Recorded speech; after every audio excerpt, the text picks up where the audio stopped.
You don't have to have lot of wealth to create wealth, but you definitely need two things, which is awareness and discipline.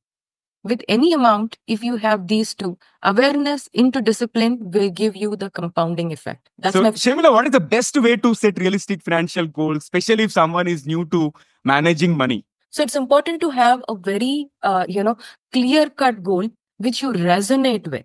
So that's how you first set up the goal. And then how do you plan for that goal?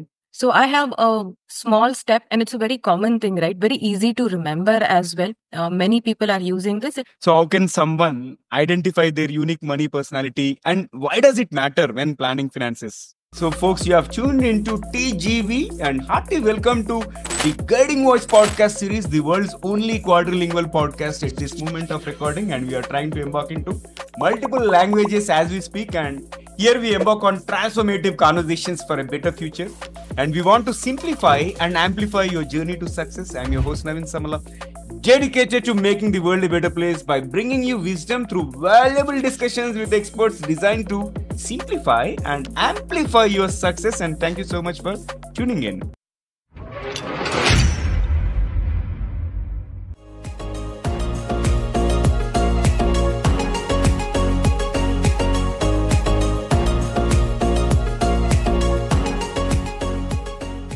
So, friends, we are joined by Sharmila Puranik today, and she's a seasoned financial advisor with deep expertise in strategic financial planning, investment management, and debt reduction. She helps clients across all stages of life navigate personal finance, empowering them to reach their goals with clarity and confidence.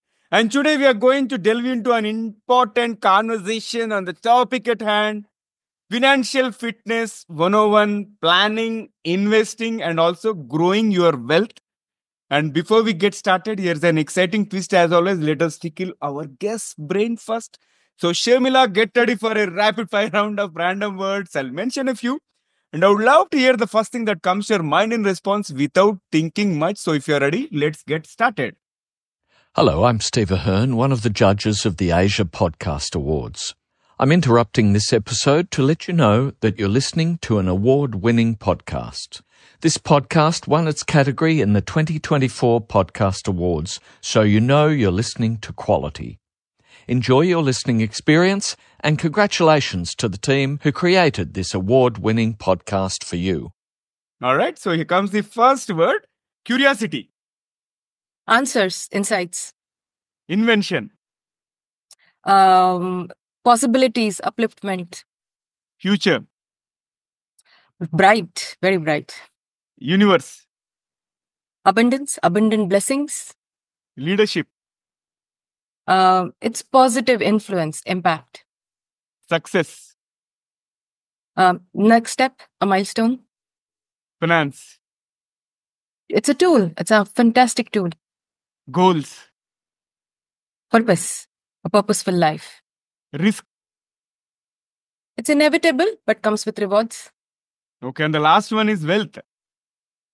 It's freedom, sets free. Maybe not one word answer, but No, wonderful. I think you have given spot on responses, and thank you for participating in the first rapid fire round so sportively. There is one more rapid fire round toward the end of the episode, so stay tuned.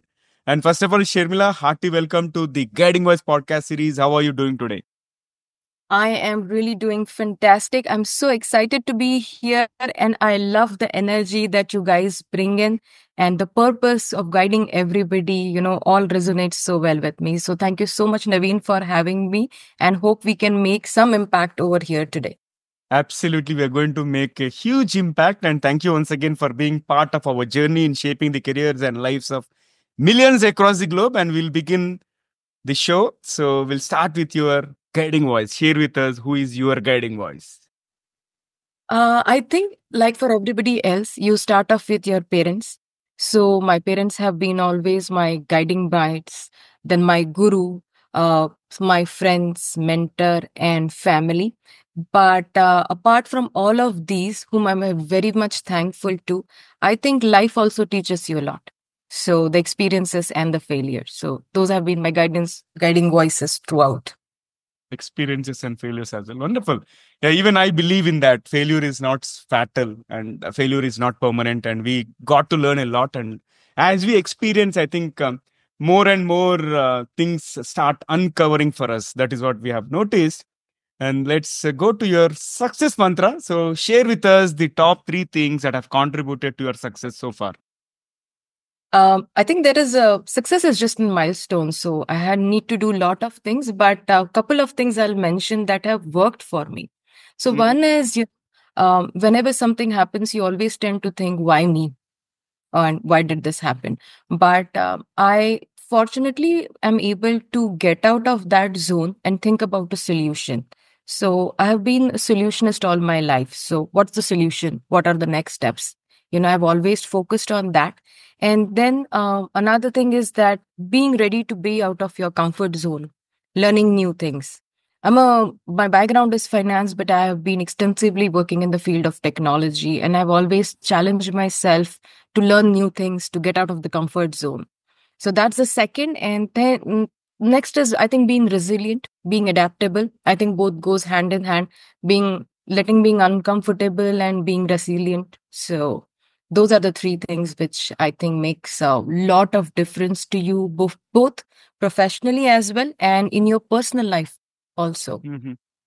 I love the solutions part because many a times people again go with that why me mindset and think about or get bogged down about the problems. But the moment we relax and find solutions, then life will start uncovering, right? And recently I started reading this book actually. The Obstacle is the Way. It is recommended by one of my guests on the show. This is amazing book and it resonates with my mindset also in terms of how do we see opportunities in everything. So glad you mentioned that. And let's get into the topic at hand today. So we'll begin with the financial planning, right? So can you break down what financial planning really means and why it is so essential for everyone irrespective of their income level? This is a very important question, Naveen, and I think it's a stepping stone of anything related to finance.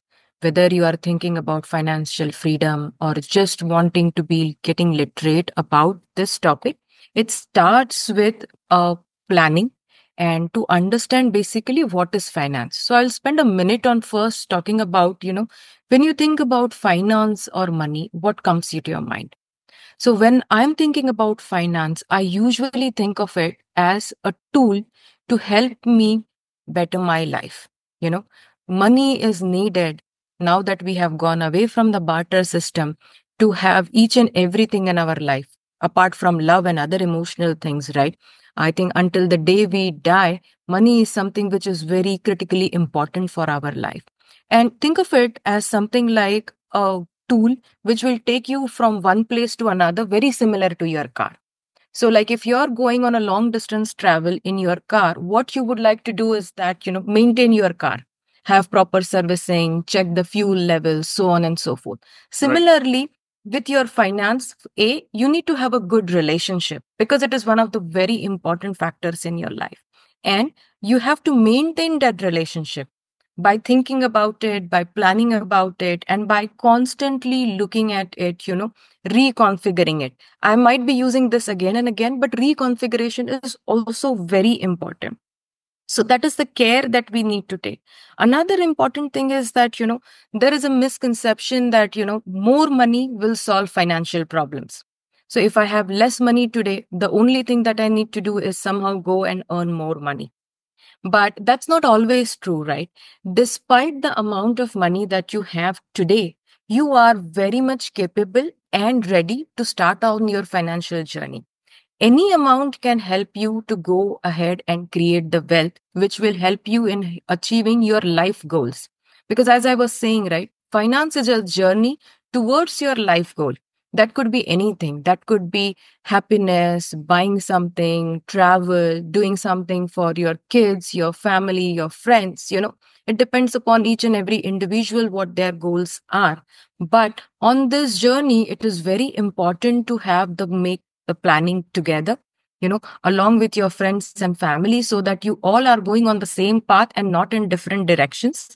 That is also very important, right? When I'm talking about it as a journey. And then the whole objective is, compounding the wealth. You don't have to have lot of wealth to create wealth, but you definitely need two things, which is awareness and discipline.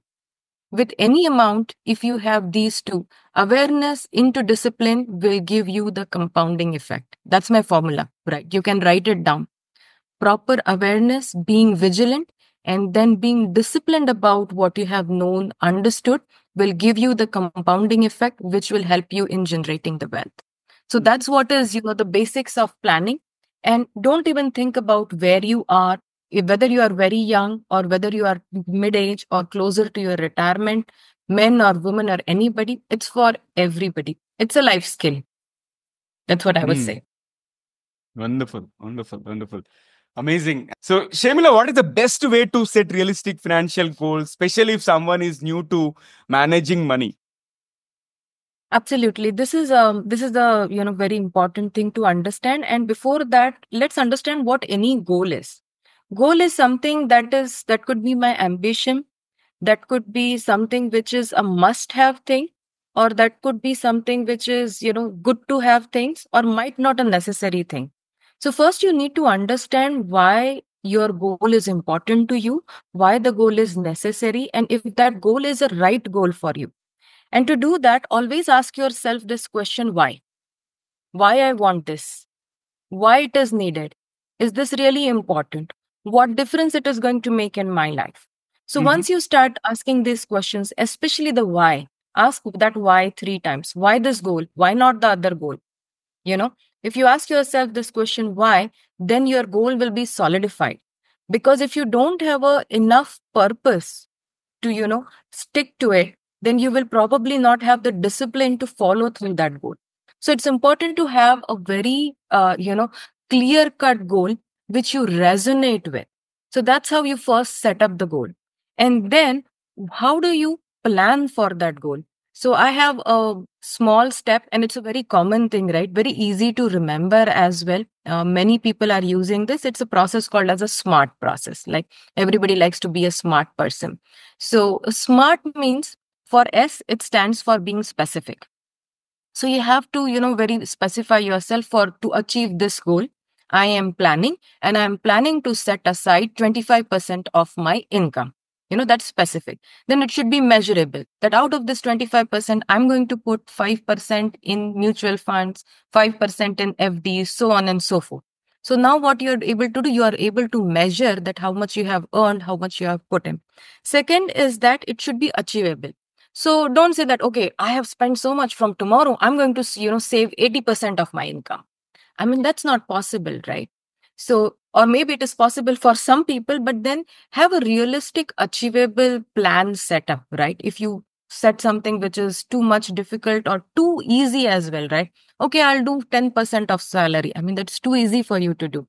So make something which is achievable and relevant as well. So when I say relevant, it means that, let's say I set some goal of saving 20% of my salary, or let's say 50% of salary when I was a single person. Next year, I get married.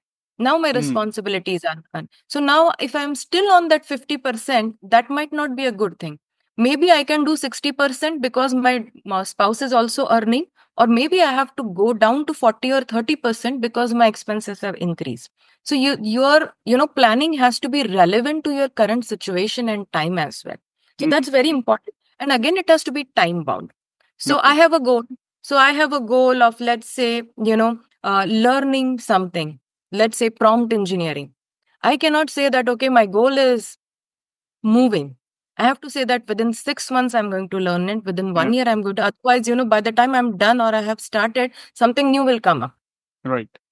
Right. So it has to be time bound. So that's how, those are the fundamentals of how you plan for your goal. And then I will also take some time into discussing what that actual plan is. Right? How to do an actual plan. So I will suggest that rather than just talking, if you are comfortable, take up an Excel first. And if you don't like to use Excel or not very savvy, at least have your good old pen and paper. Okay. But this is something that has to be noted down, because this has two elements to it. Finance has two elements. One is your psychology, and second is the math. right? It's the combination of both. So when you write something down, it becomes concrete and you are able to faster process it. So the first is to understand what is your income as of today, right? Your cash flow. Second is to understand what are your expenses. I know a lot of people don't like to write down their expenses because it takes away the joy of enjoying it. So, whatever is your personality, right? If you like writing down to the detail, if you are that person, do it. Otherwise, at least ballpark it, right? Okay, 50% of my income is my expense. This will also help you to understand the leakages. Sometimes you just buy those, I don't know, shoes for 40K. Maybe you never go to gym after buying that. Or, those things. You have so many subscriptions which you never use, things and stuff like that. So, doing this exercise also helps you in identifying the leakages. And when you are actually thinking about saving, I always tell people to take a backward approach, right? Is like first save, then spend. I know everybody has heard it 1,000 times, but very difficult to implement. Correct. Yeah. We have extremely good technologies today, right? Which is called as, the it is auto debit. As soon as the money comes in, if you set auto debits for your respective investments, your life is easier. So please take advantage of the technology, set up those auto debits, and save before you spend. Because no matter how many times you write down or how many Excel sheets you prepare, if you are not always carving at that amount first, your expenses will always have a higher proportion on your income, right? Yeah. So that is something that we have to be very mindful about. And when I talk about these expenses, let's deep dive into also understanding if you have any liabilities and debts also. Yeah. Right. So categorize them as separate. They are not just part of your expenses, but also understand that how much of debt have you assumed as of today? Was that really necessary? How many credit cards do you have? I know you get a lot of cashbacks and everything, but are you able to manage them well? Are you able to pay them on time? So those are also the things which are very critical in you putting onto your Excel. Your income, your expenses, your debt, your liabilities, and out of the income, what you will subtract first? You will subtract first the amount of savings you want to do. You understand the concept of disposable income, which is like first tax get deducted and then you get your income in hand. So now out of that disposable income, we are also going to remove the component of the savings, and then whatever is left is there for our expenses, salaries, liabilities, so on and so forth. And this is how you have to plan. And then the next step is having your goal set. Now we understood how to set goal, how to plan for that goal. And then depending on that goal, right? Let's say I'm planning to fund my kids' education in next 5 years. So now you have that amount, you know how much of risk you can assume, right? Because to earn up to that, return, there is always a component of risk that is associated with multiple vehicles in the market, right? When I say vehicles in the market is like you can invest in gold, which is like a traditional thing. It gives you an edge because it is kind of having an inverse proportion with the market. Stock market goes up, gold goes down, so on and so forth. But I'm just talking in a generalized sense. But traditionally, we are very programmed to invest in gold. Then there are government FDs, post office savings, so on and so forth. And you move up to a little bit riskier ladder. Risk, when I say risk, is there are two types of risk. One, the risk to your core, which is your capital, and another risk is of earning the returns not up to the mark. Let's say I was expecting to earn 10%, but I earned 8%, right? And the capital risk is something I invested 100 rupees, but I lost 10 rupees out of it. I didn't earn anything.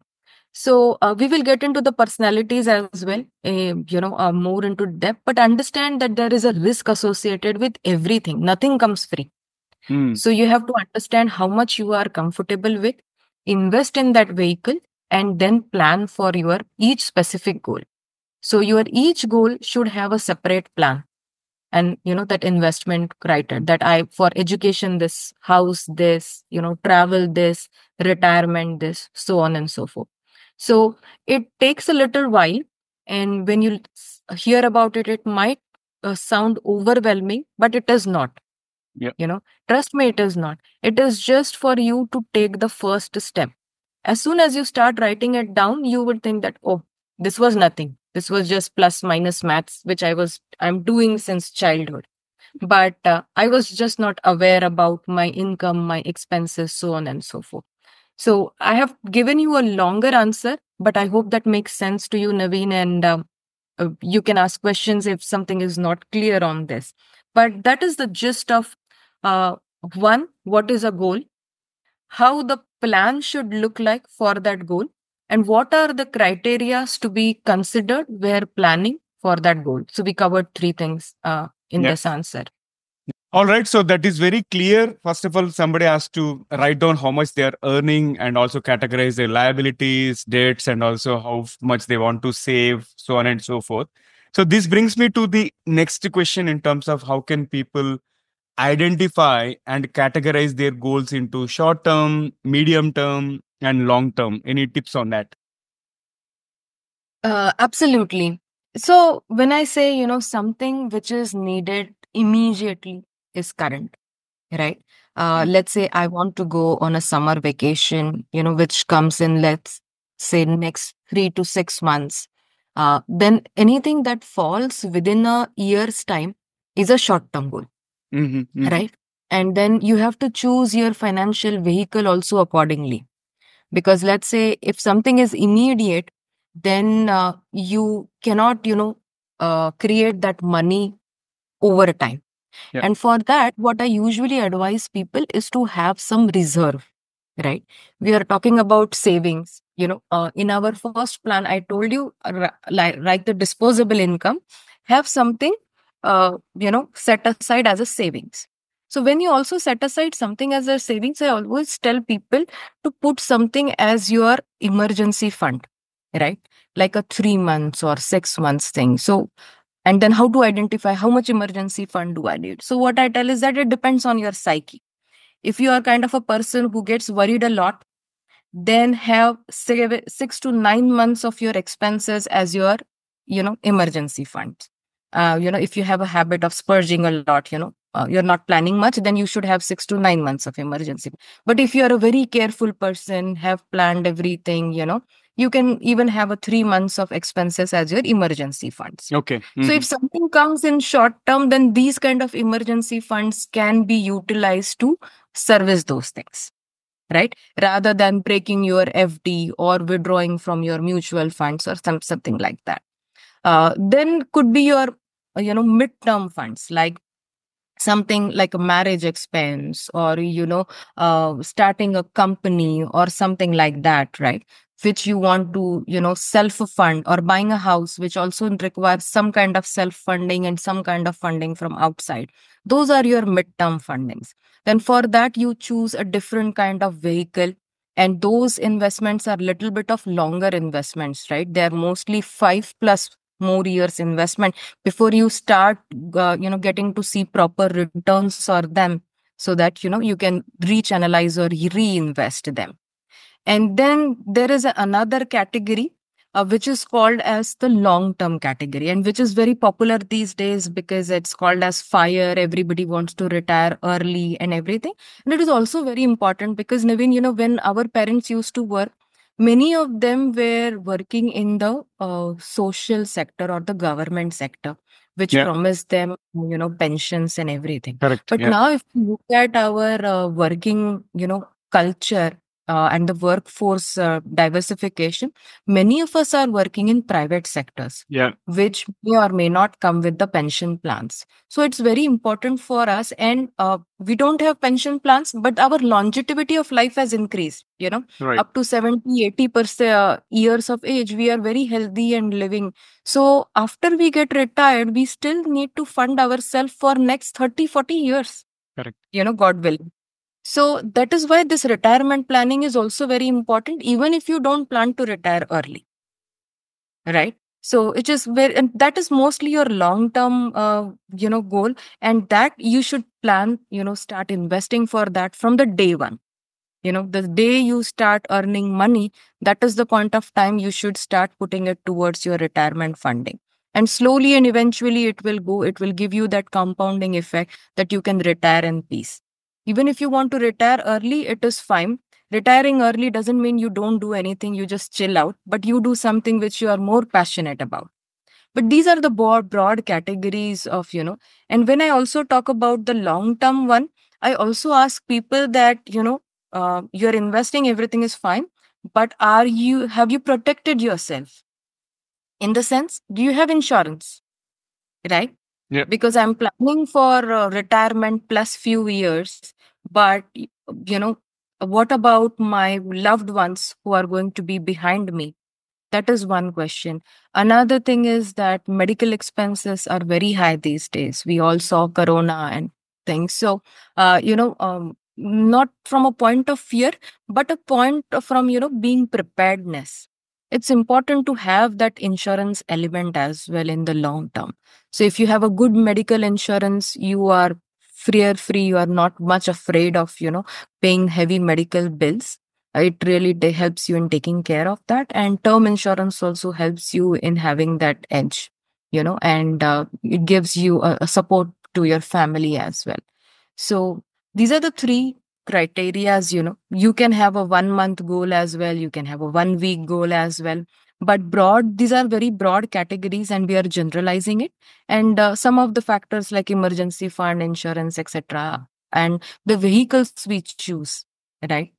Because maybe for a quicker, shorter goal, you can invest into a more riskier asset. But for a pension fund kind of a thing, you want to have something which has a moderate risk kind of a thing. So the goals also come with the time that you want to stay invested in and the risk associated with it. So that is the combination we want to look at. Mhm. Wonderful. I think you have covered it so well, Sharmila, and this is a kind of eye-opening conversation, and I'm sure everybody, irrespective of their life stage, is going to get benefited immensely from this conversation. And this brings me to my next question. You often quote about this money personality, right? So, how can someone identify their unique money personality, and why does it matter when planning finances? This is so something which I'm so passionate about, Hmm. because you might have seen even real life examples about it. People come into a lot of money, maybe through, they got it as an heirloom or maybe lottery, but are they able to sustain it? Lot of people with very high income packages are still, dealing with debt crisis. And then there are some people, with very moderate income as well, are able to, buy good houses, fund their kids' education. And then you come to think this, why? Hmm. It's Yeah. the same mutual fund you are investing in, I'm investing it, it's the same country we are living in, it's the same things that we are doing. But why there is a difference? The math is same. If we both invest in the same vehicle and if it gives 10%, then it will give 10 to me and 10 to you as well. Yeah. Right? So why the difference? The difference is because how I am able to handle it and how I am able to, create that ecosystem for me, which we actually called as a portfolio in, the language of finance, wherein when I say portfolio, it means that I'm able to choose particular assets which are in line with my goals and which gives me that level of returns and satisfaction that I am looking at.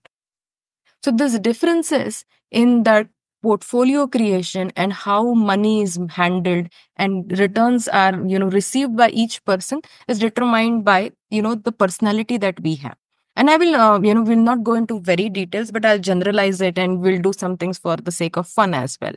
So I'll give you some broad categories and tell me which category you belong to also. Okay. Sure, sure, sure. So the first one is, the explorer category. Hmm. Explorer is someone who is, the little bit, ready to take the risk, plunge, try out new things, so and so. These are the kind of the people who, first invested in crypto and all of those things. Hmm. They'll be dealing in FNOs and those things, and they're okay with the risk situation, very enthusiastic. Second, it's good, right? Because they are able to Yeah. do all of it. Second is the planner stage, the people with the pen and the paper, and everywhere they will go with the Excel. They'll plan each thing, write down everything, very meticulous, and all of those things. They are the people who will have all the SIPs and everything going in each month. So that's the stage. And then second is something like happy go lucky. They will look at it. Oh, my HR is asking me for investment proof. Okay, where do I go and invest now? So, they're that happy go lucky kind of people. And they will usually, okay, Naveen, what did you invest in? Okay, this one. Okay, I'll also invest in that. So, you know, those things tend to happen with them. And the next category is a little bit serious category. It's the giver category, you know, and little bit alarming. I'll tell you some of the examples. And women are mostly in this category. What happens is that when we look at a household, many a times women's income is used to run day-to-day expenses of the house, and the man's income is used into buying assets like house, car, and also, uh, in other investments like mutual funds, etc. So what happens is that the investment also goes into the name of the man. And although she is earning, there are situations where she is left with nothing. Then there are instances when parents give their assets and money to the kids, their retirement funds. And if everything goes good, well enough, otherwise, then, there are some friends who give lot of things to their friends, or elder siblings or younger siblings will give to their brothers and sisters. So these things happen. And because it is within the relation, it is, becomes very complicated. But this category exists. It's a very emotional category, the giver category. And men or women, old or young, everybody is prone to this, So you have to identify if you fall into this category, but this is a kind of little bit of risky category, I would say. The next one is also a, warrior category. Somebody who will always believe that kal to stock market girega, you know. Yeah, things will go wrong. So some people are, it's nothing wrong in being skeptimistic, right? So it's okay to be a little cynical, but these are some kind of jokes apart. These are like a cynical personalities who are, they get overwhelmed very easily with everything that is going on and are more risk averse. So these are the kind of the personalities, and I'm very generalizing it, Yeah. but they do exist. And how you invest, the decisions you make, they largely depend on, the personality you form. And these personality also comes, there is a detailed study. It comes from your childhood, the background, the influences you have, and all of those things. So it's nobody's fault. The personality is just what you are, and every personality is a good personality. Yeah. There is no right or wrong in any personality, but Hmm. it's just a generic, categorization, I would say. So the first thing is to identify where you belong. So Naveen, has anything resonated with you? Any personality or no? I'm a combination of all the five. That also happens. That also happens. Right? Right. And Because to we are be, different. yeah, except for explorer, I think I might fall under remaining four, right? Right. So that happens, and it is absolutely fine because depending on the situation, we react. When we are in 20s, we react in a certain way. When we are in 40s, we react to a certain way. So it also keeps on changing. So what I tell everybody, it's therefore it is good to have a diversified portfolio, right? Not put your eggs in one basket, despite whatever personalities you have, right? So let's say uh, Mr. X is an explorer. He's always, investing in riskier things and all. So what we do is that we ask them to maintain a discipline that at least 20% you will, put in risk-free or risk-averse things, so that they still get to be themselves, but then they are also, covered.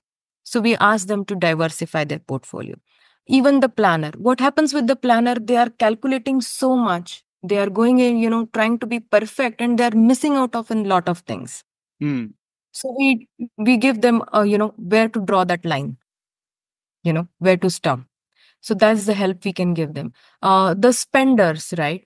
Or with the ones who are, the happy-go-lucky ones. They need to be very mindful of their expenses as well. And if they are not able to do it on their own, they should have an accountability partner. It could be anything. It could be their spouse, their partner, their parent, or anybody else, who will account it for them, or even a financial advisor or a planner, they can hire it. So if they feel that they need some kind of accountability. The giver category also, it's nothing wrong in giving. You should give, to your loved ones, and but you should carve out a portion for yourself, and then think that reminder of is available to give. Hmm. Hmm. Hmm. Hmm. That Right. carve out word is very important over here. And with the warrior kind of a people, I think for them, little bit of education is more important as to understand what the real risk is, Right. to make them confident. So there are various ways to deal with various personalities. And once you are able to balance it out and still be your personality. So when I'm talking to people who I interact with, I make sure that they are always themselves, you know, what they want, what their personality is, but have a solution for them which is best fit for their personality. Hmm.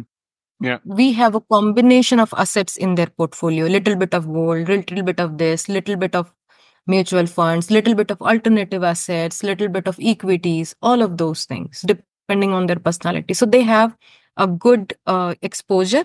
They are able to reach their goals, but at the same time they are very comfortable because it is as per their personality, how they Right. usually behave, how they usually interact with people. Hmm.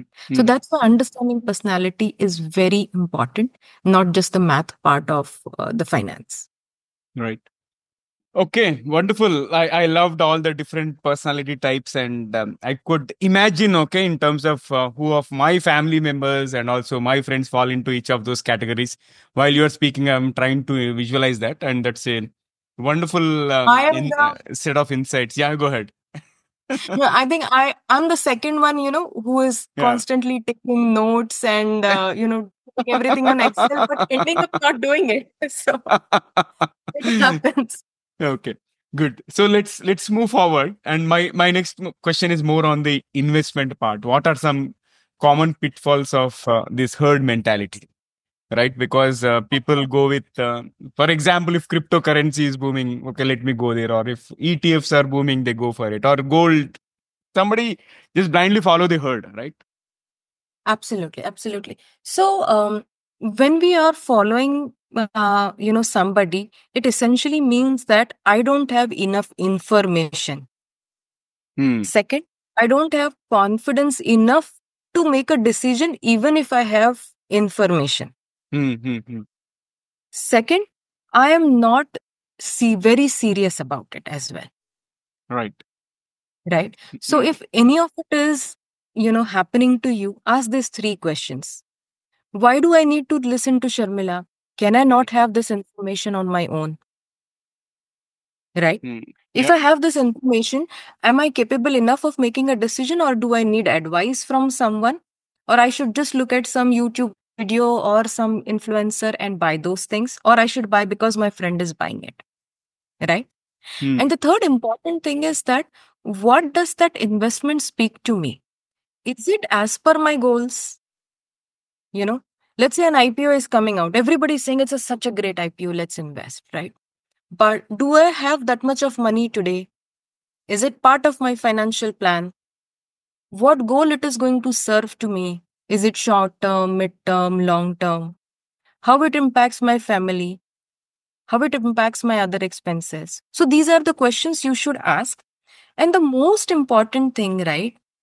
When we are investing, we should always think about what is the value of it, what I'm buying, right? Everybody is buying crypto, fine. Everybody, let's say, is investing in XYZ stock. But as an educated person, as a person who has, even if I'm in any internet is available everywhere. I can go to the company's website and I can at least see, is that company really making profits? Yep. How are the revenues? Who are the people, leading that company? Few basic things, right? We Indians are very smart people. Just if we scroll here and there, we will get that basic information to make that decision ourselves. If we believe in that product, if we believe in that company or not, what value it is resonating with us, right? Yep. So do we really believe that after 10 years also this company will exist? If I buy their stocks now, will they still give me same returns? So what value it is able to have today, value it is able to generate for me are some of the very important questions that we should ask ourselves. So following, taking advice is not a bad thing. It actually augments your own information, intelligence, etc.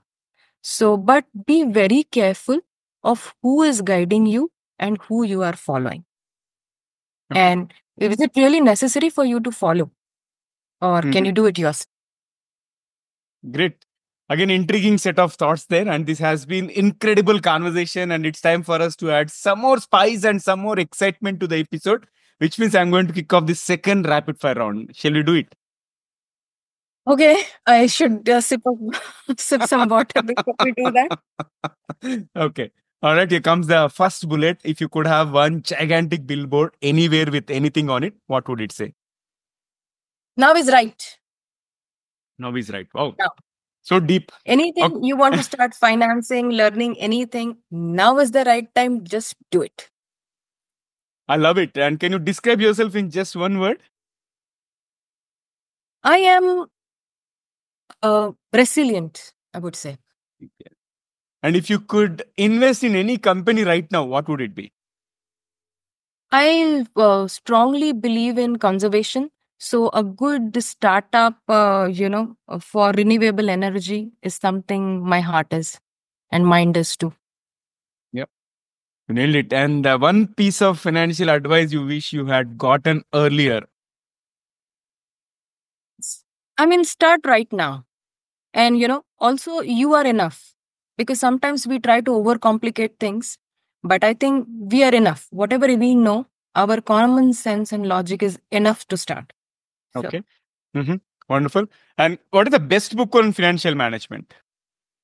actually, there are so many, but I will go back to the basics. The Intelligent Investor by Benjamin Graham.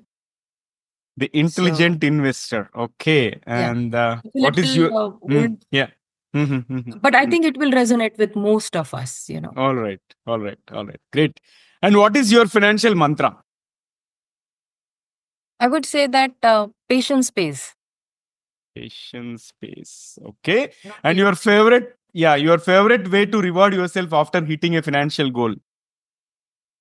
I think I celebrate with my family. Okay.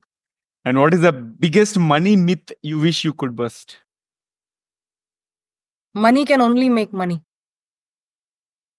Okay, here comes the last one for the second rapid fire round. If you could make one financial rule mandatory, what would it be? This is a rule for finance, but not exactly related to finance. It is investing in yourself, upscaling yourself, having more hobbies, because I also believe that finance and wealth creation ultimately should be for your happiness and peace in life. So you should also do some things which you like, upskill yourself, have hobbies, so that you can live a contented life, a full life of purpose. All right, amazing. I loved the second rapid fire round as well. And let's flip back to the mainstream. So, Shamila, what advice do you give people who feel too young to start planning for their retirement? I don't know, man. I think I am also young today, but so age is just a number, right? And I think if you are young, that's your best bet, right?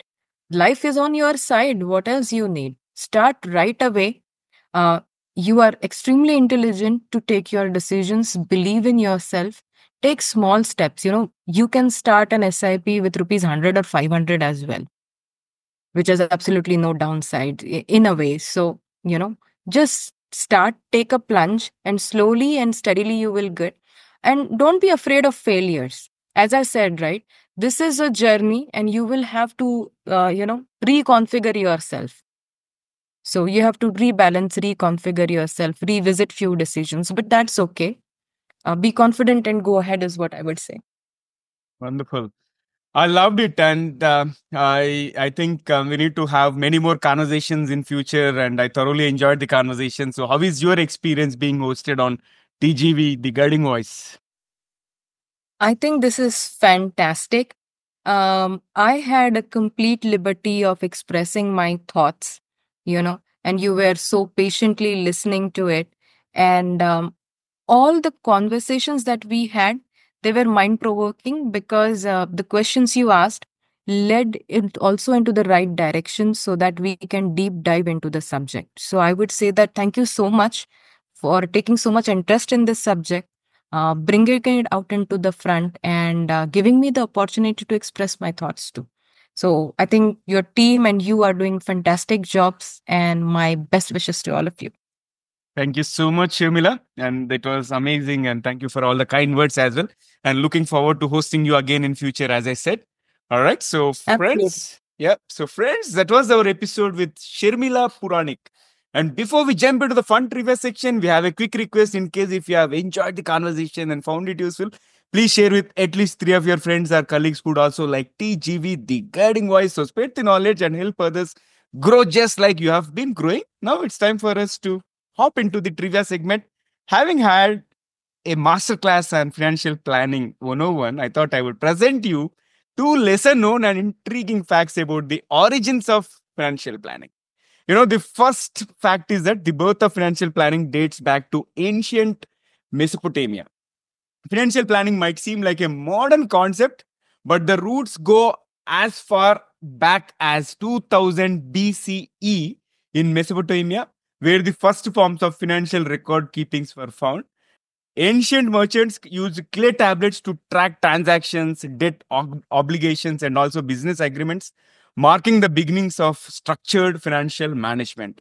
The famous Code of Hammurabi around 1754 BCE even included detailed laws on loans, interest rate, and also collateral. Essentially, the first financial rules for planning and managing wealth responsibly.